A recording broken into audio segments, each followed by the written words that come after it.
ঋতিকা হচ্ছে খুব ভালো নাচ করে। আর হচ্ছে আমরা গল্প নিয়ে বসছি, মানে পরশুদিন শুটিং, পরশুদিন নাকি 18 তারিখ, 17-18 তারিখে শুটিং করব। একটা ফিল্ম বানাচ্ছি, শর্ট ফিল্ম। তো শর্ট ফিল্ম বলতে মানে ইউটিউব এগুলার জন্য না, মানে আলাদা রকম ফিল্মের মতন করে ফিল্ম বানাচ্ছি। সেটার নায়িকা হচ্ছে ঋতিকা। তো ঋতিকা, তোমার কাছে গল্পটা কেমন লাগে?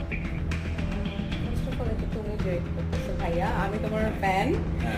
তার মাথায় গল্প নিয়ে অনেক অদ্ভুত অদ্ভুত চিন্তা ভাবনা আর ইউনিক ইউনিক গল্প, আর গল্পটা বেসিক্যালি আমাদের মানে একদম মেইন প্লট নিয়ে করা থাকে না, আমাদের রেগুলার লাইফে কি হচ্ছে, আমরা বিভিন্ন টাইপের ক্রাইসিসে ভুগি। সো এই তো ইটস সামথিং এলস আই আমার গেস। কাছে মনে হয় কি যে প্রত্যেকটা মানুষের জীবনে যে সময়টা যায়, ওই সময়টাই সুন্দর, সেটাকে সুন্দর করে